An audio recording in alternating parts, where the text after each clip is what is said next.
Anda bayangkan bahwa kebijakan negara yang menjadi patokan pembuatan rencana keluarga berantakan karena tidak ada jaminan negara tentang merosotnya pendapatan si buruh. Sementara Presiden Jokowi tidak pernah peduli permintaan buruh. Dia berupaya untuk menunda pemilu karena dia belum dapat kesepakatan dari ketua-ketua partai. Siapa yang akan melindungi dia? Ambisi Jokowi adalah mempertahankan legasinya. Dia masih pergi ke Cina buat nawarin IKN. Dia masih mondar-mandir dari satu koalisi ke koalisi yang lain untuk mencari kejelasan nasibnya tuh. Dia memikirkan nasibnya sendiri. Dia nggak pikirin nasib kita. Itu bajingan yang tolol. Tapi bajingan tolol itu sekaligus bajingan yang pengecut. Ajaib, bajingan tapi pengecut itu. 10 Agustus kita bikin gara-gara. Kita cari gara-gara.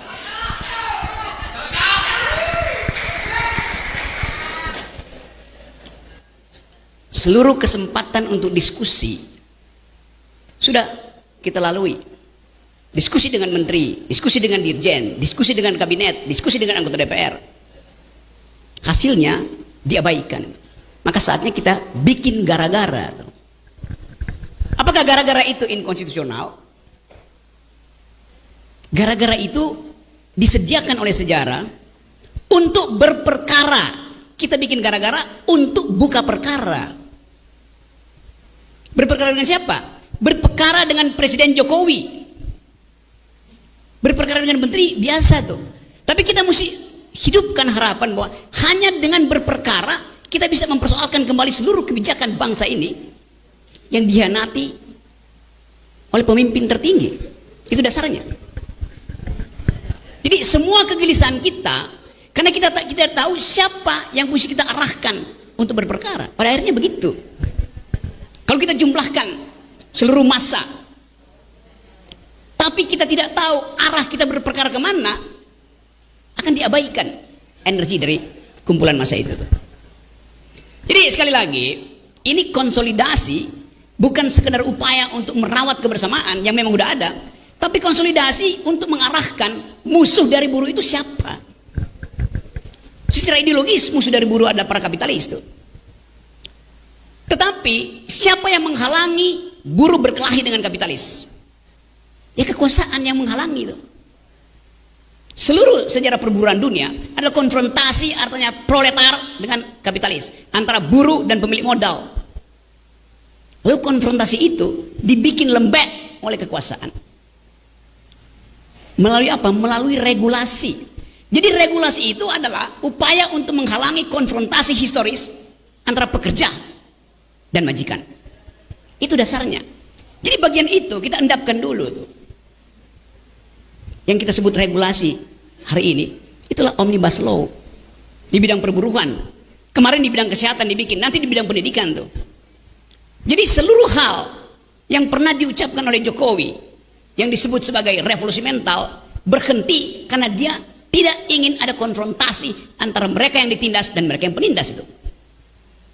Manusia yang berupaya menutupi kejahatan, dia lebih buruk dari keledai itu. Itu dasarnya itu. Kita coba ucapkan hal itu secara lantang. Tentu ada konsekuensinya.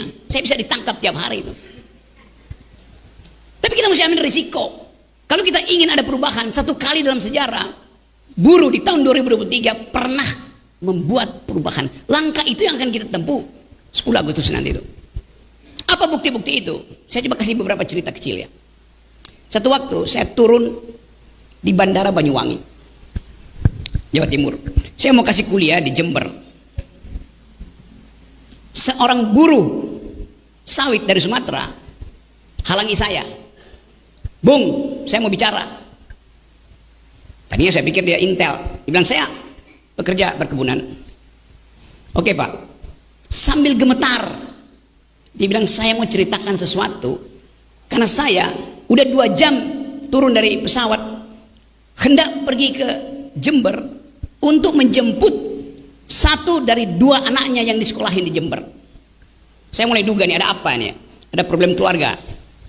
Dia bilang begini, Pak Rocky, apa yang saya mau ucapkan pada dua putra saya, kalau satu di antara mereka saya bawa pulang ke Sumatera. Loh, ada apa, Pak? Begini, waktu saya memutuskan bersama istri saya dan keluarga besar untuk menyekolahkan dua anaknya ke Banyuwangi, saya memutuskan itu karena janji Jokowi bahwa harga sawit akan stabil. Mungkin di 2000 waktu itu. Oke. Jadi, Bapak ini merencanakan ekonomi keluarga, kesehatan keluarga berdasarkan janji presiden pada waktu itu. Tiba-tiba harga sawit turun sampai 700 rupiah, 900 rupiah per kilogram. Bayangkan, dia mesti bawa pulang satu dari dua anaknya. Masalahnya adalah, apa yang mesti dia pilih? Anak yang mana yang mesti dia korbankan? Malam sebelumnya pasti dia bertengkar dengan istrinya tuh. Anak yang mana, ayah? Hanya boleh ada satu anak yang sekolah, karena harga sawit turun. Lebih lanjut ada pertanyaan, kalau anak yang satu itu diambil, dibawa pulang ke Sumatera, apa kata teman-temannya? Narkoba, DO, bikin kejahatan. Ayah itu bingung, dia mesti memilih yang mana yang mesti dibawa pulang. Kalaupun dibawa pulang ke Sumatera, lingkungan tetangga di situ akan, kok pulang, bodoh ya anakmu. Jadi Anda bayangkan bahwa kebijakan negara yang menjadi patokan pembuatan rencana keluarga berantakan karena tidak ada jaminan negara tentang merosotnya pendapatan si buruh. Konkretnya begitu. Nanti kita dengar uraiannya. Pasti Jokowi akan bilang, harga sawit turun karena permintaan dunia berhenti. Oleh karena itu, salah sendiri Pak petani. Kenapa nggak menduga bahwa permintaan dunia akan berhenti?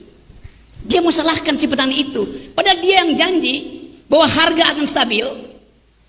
Dan dengan kondisi itu, sang petani sawit mampu membayangkan masa depan anaknya. 2 tahun kemudian dia akan jadi manajer. 3 tahun kemudian dia akan jadi pemimpin perusahaan. Mimpi seorang buruh tani di Sumatera dibatalkan oleh ketidakkonsistenan Presiden Jokowi. Logika itu yang mesti kita pakai. Hal yang sama sekarang berlaku pada pegawai-pegawai tinggi, manajer-manajer di sepanjang Tamrin, yang juga berharap bahwa setelah dia pensiun, dia masih bisa mensekolahkan anak-anaknya tuh, karena dia akan dapat 1 miliar. Sekarang dengan 25 juta, mungkin ada anak yang belum kawin, dan dia janjikan pada waktu itu, kamu nak akan menikah setelah ayah pensiun, karena ayah punya 1 miliar. Sekarang dia cuma dapat 25 juta tuh. Mau bikin di mana pernikahannya tuh? Anaknya akan tagih, ayah mana uangnya, saya mau menikah sekarang tuh. Tunggu 10 Agustus, kata ayahnya tuh. Anaknya akhirnya mengerti bahwa bukan kesalahan ayahnya tidak menabung, tapi tabungannya dirampok oleh kebijakan Omnibus Law. Ya kan, itu dasarnya. Nah, kita ada di sini di dalam keadaan kebimbangan. Sementara Presiden Jokowi tidak pernah peduli permintaan buruh. Dia berupaya untuk menunda pemilu karena dia belum dapat kesepakatan dari ketua-ketua partai. Siapa yang akan melindungi dia ketika dia lengser? Apakah Ganjar mau lindungi dia? Apakah Prabowo mau lindungi dia? Apakah Anies mau lindungi dia? Tekanan politik massa akan membuat presiden-presiden itu tidak akan mungkin melindungi Jokowi. Begitu Jokowi kehilangan kekuasaannya, dia jadi rakyat biasa, nggak ada yang peduli nanti. Tetapi ambisi Jokowi adalah mempertahankan legasinya. Dia masih pergi ke Cina buat nawarin IKN. Dia masih mundar-mandir dari satu koalisi ke koalisi yang lain untuk mencari kejelasan nasibnya. Dia memikirkan nasibnya sendiri, dia nggak pikirin nasib kita. Itu bajingan yang tolol. Kalau dia bajingan pinter, dia mau terima berdebat dengan Jumhur Hidayat. Tapi bajingan tolol itu sekaligus bajingan yang pengecut. Ajaib, bajingan tapi pengecut itu. Jadi teman-teman, kita harus lantangkan ini. Saya percaya bahwa 10 Agustus nanti akan ada kemacetan di jalan tol. Bukan saya percaya, saya inginkan. Lebih baik macet di jalan tol daripada macet di jalan pikiran. Kita perlukan itu. Sejarah menunggu kita. Dan siapa yang dipanggil sejarah, dia mesti mewakafkan waktu dan tenaganya untuk memungkinkan sejarah itu menempuh jalurnya sendiri. Tidak ada perubahan tanpa gerakan. Saya bisa kasih kritik macam-macam, tapi kekuasaan hanya berubah kalau ditandingi oleh massa. Kekuasaan selalu takut pada massa. Sejarahnya begitu, sunatullahnya begitu. Jadi hari ini kita lakukan konsolidasi dalam upaya memastikan bahwa tidak akan ada yang mampu menghalangi gerakan buruh. Tidak ada yang mampu menghalangi tuntutan keadilan. Tapi kita sebut ini seminar supaya nggak kena delik. Bayangkan aja, dalam upaya untuk menghasilkan keadilan pun kita mesti siksa. Padahal di depan kita ini adalah kita marah pada keadaan tuh. Seminar artinya senyum, Mira, dan Narti.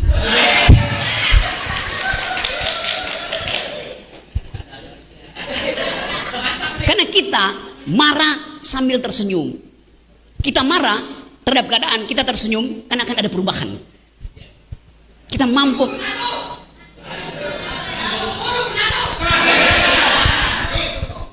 Jadi teman-teman, masih ada waktu. Yang terakhir, di ujung analisis kita, di ujung intuisi politik kita mesti bertanya, pemilu jalan apa tidak? Sama, saya berpikir juga tidak. Tetapi kita menghendaki perubahan politik. Jadi, kalau pemilu terhalang oleh ambisi presiden sendiri, pemilu ini akan batal karena ambisi presiden belum maksimal tuh. Apa yang kita lakukan? People power. Dan people power itu dimulai dari Agustus. Jadi kita buka pintu itu tuh. Bahwa Anda akan disalib oleh mereka yang menunggu di tikungan, nggak ada soal. Karena sejarah akan kembali meluruskan jalan Anda tuh. Jadi teman-teman, saya berpikir bahwa satu waktu sejarah Indonesia akan ditulis kembali.